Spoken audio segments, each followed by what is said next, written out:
Yeah, did you see how the camera is, now it's recording? It's alright, this will be recording when you sit down. Why are you talking quietly, Joel?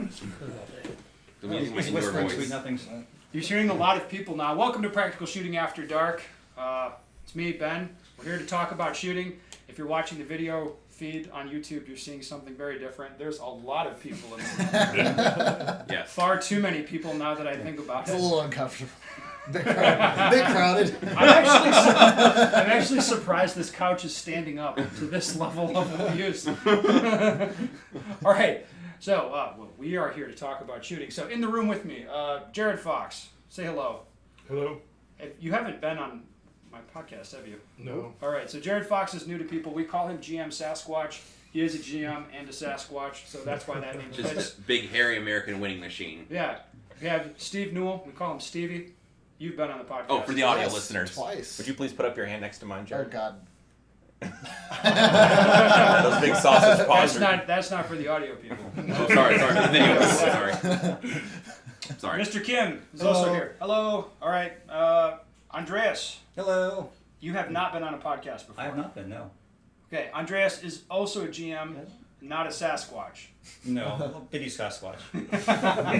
Mr. Hopkins Mini is here. Squatch. Hi. And Joel is here. Yep, hello. All right. So why are we all in the same room at the same time in the same place? We got lonely.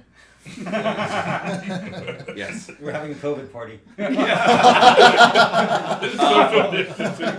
We completed the second day of the training group summit. All right. So It's been if we quite don't good. know what Training Group Summit is, will somebody tell me what that is? Nobody. None of you dumbasses knows. I think Joel should explain it. Joel, Well, it's Joel's baby. So It I is think Joel- actually, in fairness, you did a great job organizing it, Joel. Yes. I feel like I we're all wouldn't here do because justice we're all if I here described because it. of Joel, truly. So tell us, what is the Training Group Summit, Joel? Well, obviously we talk about training group enough, so it's online forum, video content, interact with instructors, all that kind of good stuff. But we decided to do a summit to give everyone on the forum as a thank you. It's not really a money maker, but more of a sharing of information. So all the dudes you see here are very credible and good at shooting. So they got drafted or volunteered without them being willing. Voluntold, really.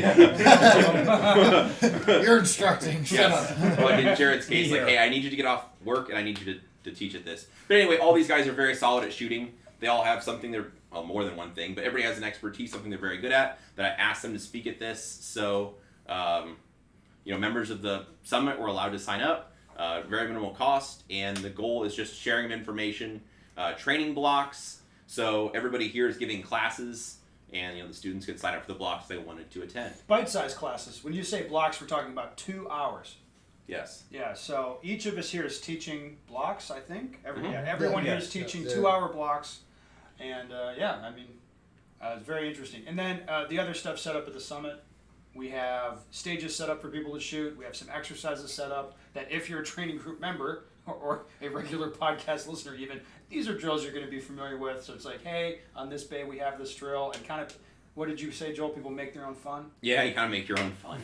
And we change the drills every day. So, for instance, somebody was in, I don't remember if it was Jared's class. He was like, hey, apparently I don't use my support hand at all to grip the gun. I need to work on that. So he gets done with the class, training for an hour and 45 minutes with Jared. He goes over to a training bay where there's some drills set up, and so he decides to work on that thing that he just got instruction to improve. So it's kind of cool. And then if he has, questions, he could, flag somebody down later. Hey, I think I'm getting better at this, or I had a question.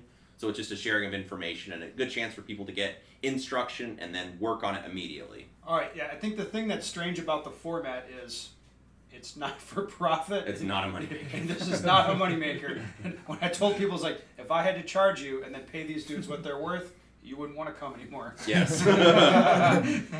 There's also instructor-led practices. So, Yeah, the guided practices. yeah. Yeah. So like Good one point. of us puts on basically practices, and a group can follow along and go along with that and see what that's like. The idea is one of us is setting up something that we would do if we were going to the range to practice, and then we have people who could sign up and shoot with us for that hour, 45-minute block. Yeah, so it's an insight to train, like Andreas, like, hey, what does your practice look like? What do you set up? How many rounds do you shoot? So you basically just tag along and practice with one of the instructors, and it gives you hopefully some insight and hopefully things that you'll want to bring to your own practice. Yeah, so I thought that this would be a good thing to have for the members of training groups. So like it's a thing that they can come do. It's kind of like a thank you to them because they've been a member. Lining our pockets, right? Are you getting rich off this, right, Kim? I would agree. Let me My wife agrees. Yeah, so we thought let's drive our Maseratis out to the range and Yes. just do like a not-for-profit thing. You drove yourself? I had my driver bring me. Yeah, you do have a driver actually. And just 7 Series BMW. Yeah, but just a thank you to the membership, and I think it's been good. Great. So, in order to turn this to keep this podcast from being a complete shit show with 7 people, what we came up with is everybody's going to share one thing they learned. And what's the other one, Joel? And one thing they liked, or like their favorite That's thing. like the same thing to me. I'm sorry. Yeah, Yeah. that's probably true. Right. All right. We got to come up with 2 then. One thing we learned and one thing we liked. Your All favorite, yeah, your favorite thing and one thing you learned. How tough could it be? Impossible. Very hard. Well, I think which side of the room do you want to start on? Oh, jeez, Sasquatch. Take the. That Dirty Harry poster has been with me for a long time, Jared, and if it broke, I'd be very sad. I didn't break it. Because I'd have But to we buy should it. start with Joel. I'd have to buy it. All I right, got something I liked. I'll start. Matt's going to start. Okay. So I liked taking the classes from the other instructors and learning different points of view and different ways that they teach how to something like took a class with Joel, took a class with Rob, and I learned how they do instruction on transitions or draws and reloads and stuff. So that's what I liked. Yeah, getting another point of view. Different perspective, yeah. Yeah, and well, not to put words in your mouth, what I find is that I have an idea in my head of what it should look like or what it should be, and then I'll have somebody else. I'll hear them kind of put that idea out in a slightly different way, or like they have a different approach, and I'm like, yeah, I like that. That makes sense, and like that works for some people. And then what I do is I shamelessly take that, Yeah. and then I repeat that to people as if I came up with it. And then they That's the think way to I'm do it, really right? smart. Yes. Like that time that I invented this thing where you grip the gun as hard as you can with your firing hand, like 100%, and you hardly grip it all with your support hand, and then you slowly shift the pressure around, Uh-huh. and then you see how the gun moves. How did you come up with that? It just came to me one day. It just came to me when I was interviewing Andreas for a podcast. Had a vision, And yes. then Andreas told me that, and I was like, holy shit. I was thinking, like, I don't know if he knows how smart that is. That's really smart. Yeah, you're doing your Omaha class. I'm like, oh, Andreas had a great idea. I see. And now I put that out there, and you're like, that's genius. Yeah, I got that shit from Andreas. Yeah. Yeah, totally. All right, who wants to go next? One thing they learned. Sasquatch. Okay. Well, instead of learn, I'm going to go with one thing I liked as well. So, for me, it gives me a chance to train with a bunch of people that I wouldn't normally interact with or take a class from. So, such as Steven here with a PH. Fativen. It's Fativen. Okay? We're calling him Stefan this morning. I think I was Stevie today. Well, So. yeah, that's what I. Yeah. Oh yeah, Stevie. Or even, obviously I interact with Joel quite a bit, but I've trained with him, but I've never taken a class from him. So just getting like actual instruction while he's teaching the class is a different approach and something I wouldn't have traditionally done. So I find that an interesting format. Yeah. I kind of like for me it's kind of the same thing. So we did shoot a match kind of as the summit, kind of like it was optional, but it was cool because like I got to compete head to head with Jared at the match, and then we were kind of running stages together today, kind of just pushing each other. So that was really cool because I don't normally have someone with me pushing me. I'm normally practicing by myself, so it's kind of great to have other people that are like high skill level people that can help push you. And things you can watch them do, be like, oh, I didn't see that. Like, one of the stages shot some steel from a weird angle, and I was like, I didn't even fucking think about that. And then started running the stage. And then started running the stage that way, and I was like, fuck, I like that so much better. I'm a retard. Like, so, I think that's really, really, really great. Can I share one thing I liked? No. Please. All right. So what I really liked the bite-sized nature of the classes, both as an instructor and as a student. So normally, like I teach a lot, so of course, a little bit. So normally when it's like, all right, I got to work today. It's like my day's shot. It's not that it's a bad day. It's just that when you're doing you go to the range. It's like an hour setup, 8 hours of doing stuff. It's hot. It's sweaty. Like, that's it for if it's day. not like that, then it's raining. You know, it's It's worse, you mean? yeah. It's usually not nice to be outside all day, and then it's like boom, my day's like it's over. It's like I'm gonna go home, eat dinner, and it's like I'm not. No matter what I do, like it's not gonna be that intense. But the bite size, like if I'm just today I had 2 hours of work. I mean, I gave it my all for that 2 hours. Well, I gave it 80% of my all for that 2 hours because it was a little bit hot. Yeah. But it was like, it's 2 hours. It wasn't that hard. And that left, I still had energy to go do other things. I was in one of Matt's class today. I was in Jared's class today. That stuff was useful. That was good. And I appreciated that it's 2 hours. And shit, if somebody was in my class today for 2 hours and they hated it, that's still fine because they had other classes. They were hopefully they liked those and they were happy. Maybe they think I'm an asshole. Well, maybe they like Matt. That's great. You know what I mean? Yes. I really appreciated that. I liked the format of that. I did.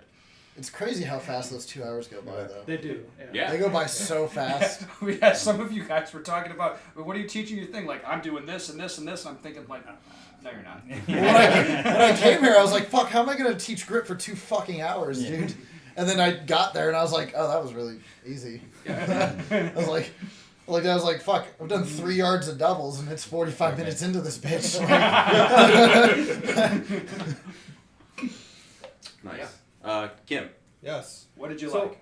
What I liked, I have 2 things, what I liked and what I learned. Yeah. So what I liked was there's a lot of people, but I haven't seen anybody in this summit not having passion for learning and passion to get better in shooting. And then they gave me so much great questions. Of course, I got a lot of questions from all the shooters, but a lot of the questions were all really valid questions. Nothing like, hey, why you shoot 124 grain, for example. just so you're going on record as saying somebody asking the grain weight of your bullet is not a valid question for learning. It's not. One's like saying if you're good, it doesn't matter. I think if you're bad, it doesn't matter either. That's true. I'm not sure That's it true. really matters a whole lot. It's a good distraction. It's kind It's a good distraction to avoid from learning how to shoot. Like if I put a video slow-mo up of like my gun, they're doing doubles, and people see how the gun's tracking, and they'll be like, "What's the grain weight of your bullets?" And it's like, I think you're taking entirely the wrong message from here. All right, so that's good. What I learned, this is actually from Max Block. Matt had target transition. I took the target transition, and then I was so happy to see the way he taught how to maximize the transition speed. So basically, he had a visual cue. And one situation, it was basically 90-degree transition, and then I tell people, hey, in a wider side, like 90 degrees, you push really hard about 70 to 80%, and start slowing down to stop precisely. So usually I would tell like them numbers, because I'm kind of an engineering mindset. So engineers kind of understand well, I think, on that percentage. What But he percentage of actually, shooters as engineers. so he actually put a cone somewhere along like the 70-degree line, 80-degree line, and you have to start slowing the gun down to stop. Did you then take that idea? I forget who did that. Rob did. Rob said. So what was hilarious, like Matt came up with something that was smart. Put out a visual marker for your braking zone for your transition, and then within 45 minutes of Matt doing that, somebody else, some other instructor here saw that idea, like, oh, smart, and took it and started doing it. Plagiarism. But I guess that's Just shamelessly. Yeah, I was like, that's Matt's contribution to the shooting community. Yeah, you And gotta come up with the name. You already pulled it on Andreas. Like it's out in the world now. It's gone. It's fine. It's good. You've completely lost control. This is just it's out there. Yes. Yeah. So that's something I never thought of, and I think it's very effective for people to push the target transition and also stop very precisely. So Yeah. Yeah, I didn't actually know that. That's really cool. No, Well, you, if you took my class. I'm Yeah. sorry. I apologize, man. Thought we were friends. Only so many bite-sized nuggets. we can Yeah, put in. true. Yes. well, that is another. How many people do we have as instructors? The number. I think 9 or 10. 10 maybe. 10? Yeah, so I won't get to be in everybody's class. You won't, Joel. Nobody here gets to be in everyone's class. Like, but, you know, I guess that's the way it goes. Tough breaks, yeah. Sucks to suck. All right, who's up next? Something Andreas. they liked, something they learned. Sorry. So one of the things I liked was that we had all these blocks of instruction. We had guided practice, we had free practice, we had a match that we shot, and being able to instantly apply a lot of the things that we had. So being in classes, doing some instruction, going to shoot a match. I know I had 1 or 2 people come up to me today, and like one guy was telling me how he heard my voice in his head yelling at him to run faster when he was shooting the match yesterday. So that was, I really liked that. That's awesome. That I was able to get through to at least one person here. Yeah. That's awesome. Joel? Run faster. Run faster. You're just like, Like, Yeah. did you forget Yeah. you're in a race, buddy? Yeah. Like, get the fuck over there. Yeah, you are shooting you're getting 0 points per second right now. Yeah. It's like, yeah, you don't want to be doing that. I guess I would say my favorite thing is, I mean, everybody's obviously are competitive because we all shoot competitively. But I mean, we got, what was it, Wednesday I get here and we spend, I don't know, hours in the range. We got this, went and bought this weed whacker just for the purpose of clearing these bays. I'm out there, I'm covered in grass and all this crap, and we're getting ready to leave. And Andreas is like, "You want to shoot a little bit?" And I'm like, "Yeah, okay, it sounds good." I'm like, okay. I'm like hot and sweaty and covered in grass. Andreas gets out his gun, he's doing a little bit of shooting. I'm like, oh, I think I can do better than that. So like, the summit hasn't even started, and I'm trying to beat Andreas with his own gun, because of course I want to hurt his feelings if I can. So I'm like, but it's like I would 3 days of that. I would be disappointed if you weren't trying to hear No, it. but it's like 3 days of that. I was trying to beat you with your own gun before the summit even started. I'm like, oh, he can do that. I'm gonna see if I can do that better. Yeah. I think that's awesome, and we're all like pushing each other. I see, like Steve runs like a beast. I'm like, oh, I want to run faster than Steve does, you know? So I mean, that's really good. I think you might be pissing up a rope on that. I would agree. I would agree. But anyway, I like that a lot. And then my favorite thing is just seeing different instructors, the way they present information, and then Ben and I've said this many times, learning to explain things a bunch of different ways to get it to ring true with somebody, where the light bulb kind of goes off, like, oh, okay, that's what you're saying. Like, well, yeah. That's really good. So seeing everyone here has a different background and a different teaching style, and seeing all those things, I learned a lot from that. Just how they address people, and I praise Ben enough. I learned this from Ben, really, but learning how people think, like telling them how they feel. Or I watch, homeboys in class, and I know he's watching the dot. Like it doesn't matter what he says. I'm like, so what do you see?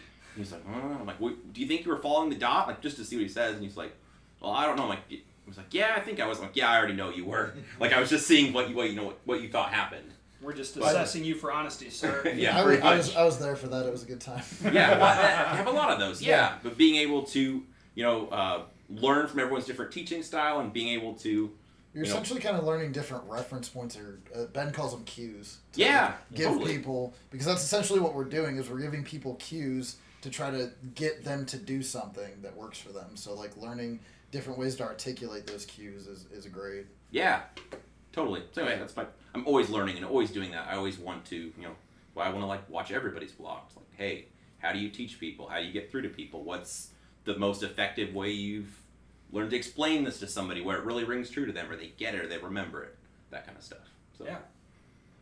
You guys all summited out on the talk? It's okay if you are. We can take a question. Would you like to take a question? Ooh. Yes. Ooh, All right, talk about some random bullshit. I'm going to go do some clickety clack. And then I'll shout the question to you. Oh. You know the question's gonna be why we're sitting so close on the couch.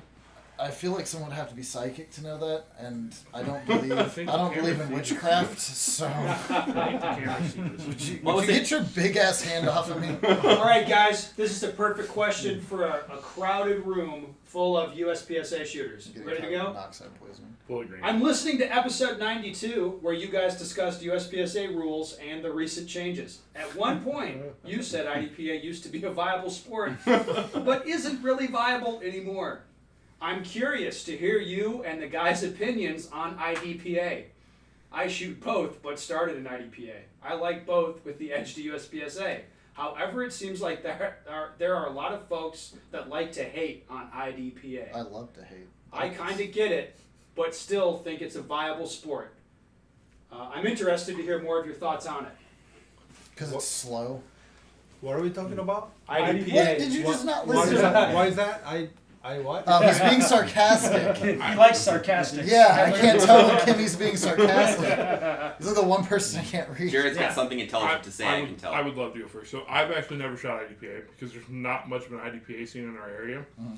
But from what I can tell from the people that do shoot IDPA that join us, is that from the standpoint of why we do this for competition, is it seems like there's a much lower level of overall competition IDPA. Well, I can tell you why IDPA is not a viable sport. I Go. can do it. It'll take 15 seconds to make this point. Go. Go. Who won IDPA Nationals last year in stock service pistol? Wasn't it Elias? I have no I'm idea. guessing it was Vogel. Stock pistol? I don't know the answer to the question. I'm just Oh, I putting don't- it out there. I would guess Vogel. I thought Elias won it. Probably a USPSA shooter. Wait, Elias is a single stack shooter, right? Isn't like production and I single don't stack think and that IDPA? matters. that's ESP. Guys, I don't think that matters. Ben saying that you guys don't know means it's not relevant. I'm saying none of you fucking know. Yeah. Therefore, like, you don't care because all of you got. Probably most of the people in this room would have a viable shot at some division winning an IDPA Nationals. Oh, absolutely. If they Just like turned learning out. the rules. Right. Well, not. It'd be more than that. You have to train and get good. But you guys don't even give a shit enough to look up who wins. No. Right. So it is not a viable sport when the people who are like doing the training and shooting, when they're not interested, it's not a sport. It's like no one gives a shit anymore. It's just it's a thing you can go do. And I'm not saying that to take a dump on anyone or hurt anyone's feelings, but I recognize that it's going to come off that way. I don't like it because it's merging like two scenes. Like you're taking a game and trying to make it tactical, and then going slow on top of it because you get penalized for not perfect shots, which is fucking stupid. Well, to me. IDPA just ran out the top guys with Yeah. constant, constant rule changes, constant. But it's just like nonsense. recognize that it's a fucking game and treat it like a game. You're What- trying to fix it. We what- just have to describe it. Duh, I'm saying why I think it's stupid. Like, it's a game. Stop treating it like it's a tactical fucking trainer. Because it's not. If you it's disagree, a fucking game. message Steve. Like, I'll fucking argue with anyone on Facebook. That's Steven with a PH. My profile picture is actually Mike Foley with the fucking... Admiral General Aladdin. Yeah. Mike Foley. Yeah, it's been that way for 2 years now. I wasn't actually going It to say was your longer last than- name. it was- I was protecting you. It was like, pretty ironic No, I for think a he while wants it. when that I think name he came wants out, it. Yeah. and now it's apropos. We might say. Yeah. Steve, I was not saying your last name. It was like the names have been changed to protect the innocent. You're like at Witsec, kind of like. It's Oh, not innocent. That's a very... None of us are innocent. All right, guys. I think we ran this podcast Interesting. right off the rails, which is just pretty. into the ground as usual. I mean, I feel like that's entertaining, though. Sure. I mean, I hope people enjoyed it. Anyway, Maybe you should ask a Bianchi Cup question next. Ooh, what about Bullseye okay, I'm Nationals? gonna walk. I'm walking over to start. I actually know who won that. My If friend. you have a question you want the answer to, Go to my website. benstecker.com. Send me the question. It was John Shue. We'd love to hear Oh, from you.